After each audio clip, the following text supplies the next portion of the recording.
ये आकाशवाणी रायपुर है। प्रादेशिक समाचार बुलेटिन के साथ मैं शुभ्रा भट्टाचार्य।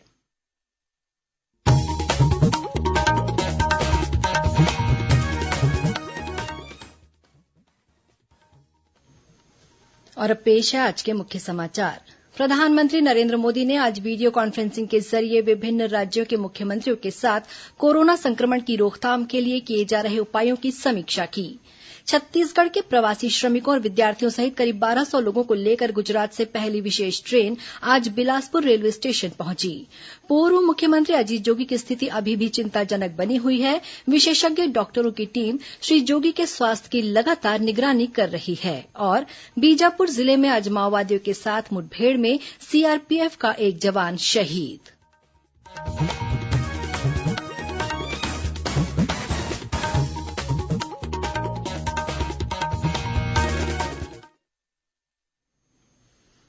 अब समाचार विस्तार से। प्रधानमंत्री नरेन्द्र मोदी ने आज वीडियो कॉन्फ्रेंसिंग के जरिये विभिन्न राज्यों के मुख्यमंत्रियों के साथ कोरोना संक्रमण को फैलने से रोकने की प्रगति की समीक्षा की। इसके अलावा आर्थिक गतिविधियों को प्रोत्साहन देने के लिए लॉकडाउन में और छूट देने पर भी विचार विमर्श किया गया। इस बैठक में छत्तीसगढ़ के मुख्यमंत्री भूपेश बघेल भी शामिल हुए। मुख्यमंत्री ने बैठक में कहा कि राज्य के अंदर आर्थिक गतिविधियों के संचालन के निर्णय का अधिकार राज्य सरकार को मिलना चाहिए। श्री बघेल ने कहा कि कोरोना संक्रमण को लेकर रेड, ग्रीन और ऑरेंज जोन के निर्धारण का दायित्व भी राज्य सरकारों को दिया जाना चाहिए। मुख्यमंत्री भूपेश बघेल ने शिक्षा, स्वास्थ्य और आवागमन से संबंधित संरचनाओं के रखरखाव और उन्नयन के लिए मुख्यमंत्री अधोसंरचना उन्नयन योजना या कार्यक्रम प्रारंभ करने के निर्देश मुख्य सचिव को दिए हैं। मुख्यमंत्री ने कहा है कि इस योजना का संचालन प्राधिकरणों की तरह किया जाए। इसके लिए वित्तीय प्रावधान किए जाएंगे। श्री बघेल ने कहा है कि वर्तमान आर्थिक कठिनाइयों को देखते हुए योजना के क्रियान्वयन के लिए आबकारी कर में वृद्धि करने और इससे प्राप्त अतिरिक्त राशि का उपयोग शिक्षा, स्वास्थ्य और आवागमन से संबंधित संरचनाओं के रखरखाव तथा उन्नयन में किया जाए। एम्स रायपुर में भर्ती कोरोना संक्रमित 4 और मरीजों को स्वस्थ होने के बाद आज अस्पताल से छुट्टी दे दी गई। इन्हें मिलाकर पिछले 24 घंटों में कोरोना संक्रमित 10 मरीज स्वस्थ होकर घर लौट चुके हैं। कल दुर्ग के 6 मरीजों को स्वस्थ होने के बाद अस्पताल से छुट्टी दी गई थी। आज जिन 4 मरीजों को एम्स रायपुर से छुट्टी दी गई उनमें सूरजपुर और कबीरधाम जिले के 2 मरीज शामिल हैं। एम्स के निदेशक डॉक्टर नितिन एम नागरकर ने बताया कि फिलहाल एम्स में 6 कोरोना मरीज का उपचार चल रहा है। सभी मरीजों की हालत स्थिर बनी हुई है। प्रदेश में अब तक 59 कोरोना संक्रमित मरीज पाए गए हैं। इनमें से 53 मरीजों को स्वस्थ होने के बाद अस्पताल से छुट्टी दे दी गई है। छत्तीसगढ़ के प्रवासी श्रमिकों और विद्यार्थियों सहित करीब 1200 लोगों को लेकर गुजरात से पहली विशेष ट्रेन आज बिलासपुर रेलवे स्टेशन पहुंची। ये ट्रेन अहमदाबाद, गोधरा, रतलाम, बीना, कटनी और पेंड्रा रोड होते हुए बिलासपुर पहुंची। इस ट्रेन में मुंगेली जिले के 20, जांजगीर चांपा जिले के 53 और दुर्ग जिले के 11 लोग भी शामिल थे। और ब्यौरा दे रहे हैं बिलासपुर से हमारे संवाददाता। 1200 से अधिक प्रवासी मजदूरों को लेकर पहली स्पेशल ट्रेन गुजरात से आज बिलासपुर पहुंची। बिलासपुर रेलवे स्टेशन पर उतरते ही मजदूरों के चेहरे खुशी से खिल गए। सभी लोगों ने राज्य के मुख्यमंत्री का आभार माना। स्पेशल ट्रेन जैसे ही बिलासपुर पहुंची, जिला प्रशासन की व्यवस्था के तहत मजदूरों को ट्रेन के भीतर ही मास्क और सैनिटाइजर दिए गए। हाथों को सैनिटाइज कर चेहरे पर मास्क लगाकर वे ट्रेन से सामाजिक दूरी का पालन करते हुए उतरे। ट्रेन के 4 बोगियों से बारी बारी से उन्हें उतारा गया और उन्हें भोजन कराया गया। इसके बाद स्वास्थ्य विभाग द्वारा सभी मजदूरों का थर्मल स्कैनिंग करने का काम शुरू किया गया। इसके लिए 160 डॉक्टरों की ड्यूटी लगाई गई थी।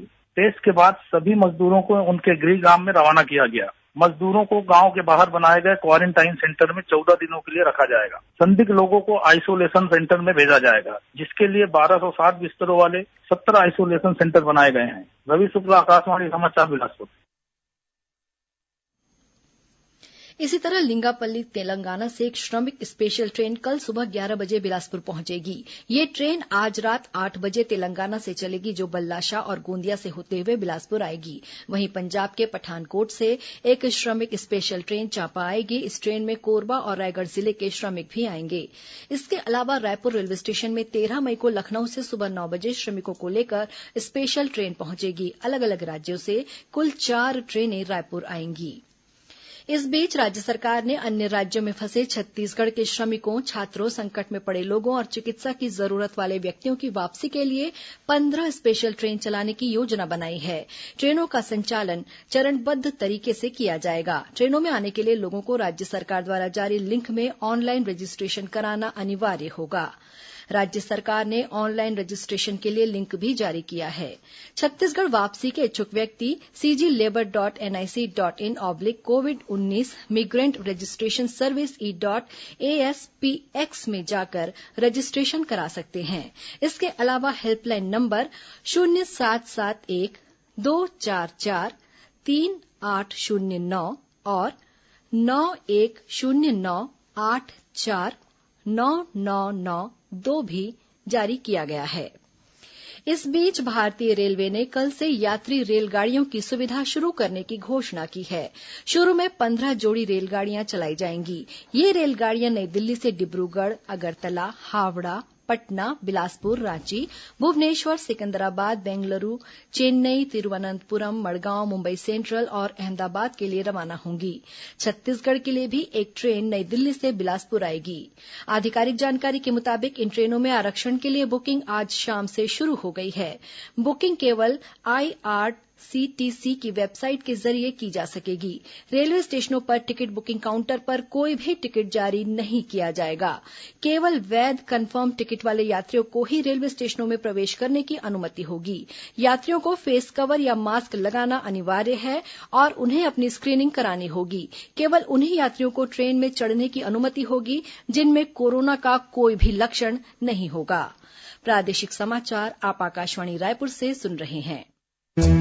श्रोताओं, कोरोना से जंग जनता के संग कार्यक्रम को अधिक से अधिक सूचनाप्रद और रोचक बनाने का हम लगातार प्रयास करते रहते हैं, लेकिन इसके बावजूद अनेक ऐसे विषय हो सकते हैं जिसमें हम आपकी जिज्ञासाओं का समाधान पूरी तरह से नहीं कर पाते हैं। इसी को ध्यान में रखते हुए अब इस कार्यक्रम के तहत हम एक विशेष सेगमेंट शुरू कर रहे हैं, जिसमें किसी खास विषय पर आप सवाल पूछेंगे और उस विषय से संबंधित विभाग के वरिष्ठ अधिकारी के जरिए हम आपकी जिज्ञासा का समाधान करवाने का प्रयास करेंगे। ये विशेष सेगमेंट आगामी शुक्रवार यानी 15 मई को प्रसारित होने वाली कड़ी से शुरू होगा। इसके लिए आप अपने प्रश्न आगामी सोमवार यानी 11 मई को दोपहर 3 से 4 बजे के बीच हमारे फोन पर रिकॉर्ड करा सकते हैं। हमारे फोन नंबर है 0771 243050 243050 और 24305003। सवाल रिकॉर्ड कराने के लिए आपको सबसे पहले अपना नाम बोलना होगा, उसके बाद अपने गांव या शहर का नाम और फिर जिले का नाम बताना होगा और उसके बाद संक्षेप में अपना सवाल रिकॉर्ड कराना होगा। ध्यान रहे, ये सवाल आप कम से कम शब्दों में पूछेंगे तो उसे कार्यक्रम में शामिल करने की अधिक से अधिक संभावना होगी। श्रोताओं, इस बार का हमारा विषय श्रमिकों से संबंधित है, तो हमारे श्रमिक भाई अथवा उनके परिजन अपनी किसी भी जिज्ञासा को सवाल के जरिए पूछ सकते हैं।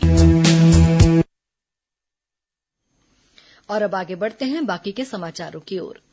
पूर्व मुख्यमंत्री अजीत जोगी की स्थिति अभी भी चिंताजनक बनी हुई है। विशेषज्ञ डॉक्टरों की टीम श्री जोगी के स्वास्थ्य की लगातार निगरानी कर रही है। अस्पताल के चिकित्सक डॉक्टर सुनील खेमका ने बताया, जोगी जी की हालत बेहद चिंताजनक है। बाकी शरीर के सारे सिस्टम तो सही काम कर रहे हैं। एक ब्रेन को क्योंकि बहुत देर तक ऑक्सीजन नहीं मिली थी, तो अब 48 आवर्स हो जाएगा। उसके बाद ब्रेन को हम लोग स्टिमुलेट करने की कोशिश करेंगे। उनको बॉडी का टेम्परेचर जो कूल करके रखे हुए थे उसको बढ़ाएंगे और जो सेडेशन दे रहे थे वो सब बंद करके चाहेंगे कि कुछ रिफ्लेक्सेस उनके वापस आए और नेक्स्ट 24 to 48 आवर्स से पिक्चर क्लियर हो पाएगी कि ब्रेन काम कर रहा है कि नहीं कर रहा। सारे विशेषज्ञ डॉक्टर अवेलेबल है। इसमें बहुत सारे लोग लगे हुए हैं, 8 से 9 पूरे आईसीयू की टीम लगी हुई है। कार्डियोलॉजिस्ट, न्यूरोलॉजी, न्यूरोसर्जन सभी लोग उनको देखा। कल या परसों तक जो है अगर ब्रेन रिस्पॉन्ड करता है तो आप लोगों को बहुत अच्छी खबर सुनाएंगे। गौरतलब है कि शनिवार सुबह श्री जोगी की तबीयत अचानक बिगड़ गई थी। इसके बाद उन्हें इलाज के लिए अस्पताल में भर्ती कराया गया था। इस बीच राज्यपाल सुश्री अनुसुईया उइके, विधानसभा अध्यक्ष डॉक्टर चरणदास महंत और पूर्व मुख्यमंत्री डॉक्टर रमन सिंह ने आज अस्पताल पहुंचकर श्री जोगी के स्वास्थ्य की जानकारी ली और उनके जल्द स्वस्थ होने की कामना की। कोरोना वायरस की रोकथाम और लॉकडाउन के दौरान जरूरतमंद लोगों की परेशानियों को दूर करने और उन्हें समुचित सुविधाएं उपलब्ध कराने के लिए राजधानी रायपुर सहित प्रदेश के सभी जिलों में जिला प्रशासन द्वारा अनेक कदम उठाए जा रहे हैं। दुर्ग जिले में स्थित शंकराचार्य मेडिकल कॉलेज में जल्द ही कोरोना संक्रमण के इलाज की सुविधा शुरू होगी। इसके लिए जिला प्रशासन द्वारा कॉलेज के पुराने भवन को अधिग्रहित किया गया है। शुरुआत में ये 100 बिस्तरों का अस्पताल होगा।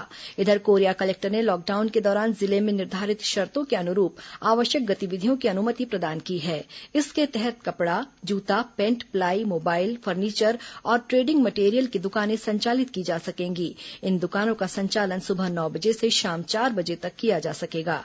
उधर महासमुंद जिले के सरायपाली में आज मॉक ड्रिल कर कोरोना संक्रमित मरीज मिलने की स्थिति में प्रशासन द्वारा की गई तैयारियों को परखा गया।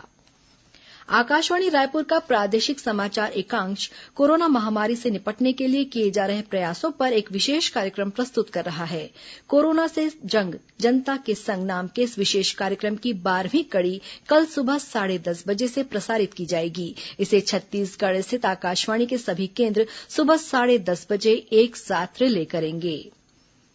बीजापुर जिले में आज पुलिस और माओवादियों के बीच हुई मुठभेड़ में केंद्रीय रिजर्व पुलिस बल सीआरपीएफ का एक जवान शहीद हो गया। पुलिस अधीक्षक कमलोचन कश्यप ने घटना की पुष्टि करते हुए बताया कि जिले के मिरतुर थाना क्षेत्र से सीआरपीएफ और डिस्ट्रिक्ट रिजर्व ग्रुप डीआरजी के जवान तलाशी अभियान पर निकले थे। इस बीच उरीपाल के जंगल में घात लगाए बैठे माओवादियों ने जवानों पर फायरिंग शुरू कर दी। दोनों ओर से हुई गोलीबारी में एक जवान शहीद हो गया। शहीद जवान का नाम मुन्ना यादव है और वो झारखंड के साहेबगंज जिले के ग्राम महादेवगंज का रहने वाला था। कल रायपुर के स्वामी विवेकानंद एयरपोर्ट पर गार्ड ऑफ ऑनर देने के बाद शहीद जवान के पार्थिव शरीर को हेलीकॉप्टर से उनके गृह ग्राम के लिए रवाना किया जाएगा। उधर कोंडागांव जिले में आज सुरक्षा बलों ने तलाशी अभियान के दौरान ईरागांव थाना क्षेत्र के जंगल में माओवादियों द्वारा बनाए गए अस्थायी कैंप को ध्वस्त कर दिया। मौके से भारी मात्रा में माओवादी सामग्रियां बरामद की गई हैं। प्रदेश के कुछ हिस्सों में आज नमक की किल्लत होने की अफवाह फैली, जिसके कारण अफरा तफरी की स्थिति निर्मित हो गई। प्रशासन ने तत्काल इस अफवाह को गंभीरता से लेते हुए अनेक स्थानों पर छापे की कार्रवाई की। हमारे संवाददाताओं से मिली जानकारी के अनुसार राजनांदगांव में नमक नहीं मिलने की अफवाह के बाद नमक लेने वालों की दुकानों में लंबी लंबी लाइनें देखी गईं। कुछ व्यापारियों द्वारा नमक का स्टॉक जमा किए जाने की शिकायतें भी मिली। कलेक्टर के आदेश पर 34 दुकानों की जांच कराई गई। 2 दुकानों पर अधिक दर पर नमक बेचे जाने पर दुकानों को सील कर दिया गया है। कलेक्टर ने लोगों से अफवाहों पर ध्यान न देने की अपील की है। वहीं दुर्ग में भी नमक की किल्लत होने की अफवाह के बाद ग्राहकों में अफरा तफरी मच गई। खाद्य नियंत्रक सीपी दीपांकर ने बताया कि थोक व्यापारियों से नमक के भंडारण को लेकर चर्चा हुई, जिसमें व्यापारियों ने स्पष्ट किया है कि बाजार में नमक की कोई कमी नहीं है। उन्होंने नागरिकों से अपील की है कि अफवाहों पर ध्यान न दें। उधर धमतरी में निर्धारित दर से अधिक कीमत पर नमक बेचे जाने पर 2 व्यवसायियों से 3-3 हजार रुपए का जुर्माना वसूला गया। इस बीच राज्य सरकार द्वारा प्रदेश के 56 लाख राशन कार्डधारियों को निःशुल्क नमक का वितरण किया जाएगा। लॉकडाउन की परिस्थितियों में खाद्य पदार्थों और आवश्यक वस्तुओं की पर्याप्त उपलब्धता तथा आपूर्ति के साथ साथ इनके बाजार मूल्यों की भी सतत निगरानी की जा रही है। खाद्य विभाग के अधिकारियों ने बताया कि राज्य में नमक और अन्य सभी आवश्यक खाद्य पदार्थ समुचित दरों पर खुले बाजार में आम उपभोक्ताओं के लिए उपलब्ध हैं। राज्य में लगभग 8,000 से 10,000 टन के बीच नमक की मासिक आवक होती है। बाजार में नमक की कोई कमी नहीं है। कालाबाजारी रोकने के लिए खाद्य विभाग की टीम लगातार निगरानी कर रही है। मौसम विभाग के अनुसार अगले 24 घंटों के दौरान छत्तीसगढ़ में 1-2 स्थानों पर हल्की वर्षा हो सकती है। मौसम वैज्ञानिकों ने प्रदेश के 1-2 स्थानों पर गरज चमक के साथ तेज हवा चलने और आकाशीय बिजली गिरने की भी चेतावनी दी है। अब कुछ अन्य खबरें संक्षिप्त में। राज्यपाल अनुसुईया उइके से आज राजभवन में पूर्व मुख्यमंत्री डॉक्टर रमन सिंह के नेतृत्व में भाजपा के एक प्रतिनिधिमंडल ने मुलाकात की और विभिन्न मुद्दों पर चर्चा कर ज्ञापन सौंपा। प्रतिनिधिमंडल में सांसद रामविचार नेताम, सरोज पांडेय, सुनील सोनी, नेता प्रतिपक्ष धरमलाल कौशिक, भाजपा अध्यक्ष विक्रम उसेंडी सहित पूर्व मंत्री और विधायक शामिल थे। छत्तीसगढ़ भू संपदा विनियामक प्राधिकरण रेरा ने आज से शिकायतों की जांच के लिए वीडियो कॉन्फ्रेंसिंग के माध्यम से सुनवाई शुरू कर दी है। रेरा द्वारा सुनवाई के लिए नियत प्रकरणों की केस लिस्ट प्राधिकरण के वेब पोर्टल पर उपलब्ध करा दी गई है। रायपुर मेडिकल कॉलेज की डीन डॉक्टर आभा सिंह ने आज स्वैच्छिक सेवानिवृत्ति ले ली। उन्होंने स्वैच्छिक सेवानिवृत्ति लेने के लिए नोटिस नहीं दी थी, इसलिए 3 महीने की तनख्वाह जमा करवाई है। राजनांदगांव में भाजपा के पदाधिकारियों और कार्यकर्ताओं ने महाराष्ट्र की ओर से आ रहे श्रमिकों को जरूरी सुविधा उपलब्ध नहीं कराए जाने के मुद्दे को लेकर आज बाघ नदी के पास प्रदर्शन किया और बाद में तहसीलदार को एक ज्ञापन भी सौंपा गया। और महासमुंद जिले के वन परिक्षेत्र बागबाहरा में 19 हाथियों के दल ने छिंदौला खलियापारा के बीच पहाड़ी में अपना आवास स्थल बना लिया है। ये हाथी पहाड़ी के नीचे लगे खेतों में धान को नुकसान पहुंचा रहे हैं। वन विभाग के गश्ती दल द्वारा लगातार निगरानी की जा रही है। पहाड़ी के चारों ओर गांव में लगातार सूचना दी जा रही है। अंत में मुख्य समाचार एक बार फिर। प्रधानमंत्री नरेंद्र मोदी ने आज वीडियो कॉन्फ्रेंसिंग के जरिए विभिन्न राज्यों के मुख्यमंत्रियों के साथ कोरोना संक्रमण की रोकथाम के लिए किए जा रहे उपायों की समीक्षा की। छत्तीसगढ़ के प्रवासी श्रमिकों और विद्यार्थियों सहित करीब 1200 लोगों को लेकर गुजरात से पहली विशेष ट्रेन आज बिलासपुर रेलवे स्टेशन पहुंची। पूर्व मुख्यमंत्री अजीत जोगी की स्थिति अभी भी चिंताजनक बनी हुई है। विशेषज्ञ डॉक्टरों की टीम श्री जोगी के स्वास्थ्य की लगातार निगरानी कर रही है। और बीजापुर जिले में आज माओवादियों के साथ मुठभेड़ में सीआरपीएफ का एक जवान शहीद। इसी के साथ प्रादेशिक समाचार बुलेटिन समाप्त हुआ। नमस्कार।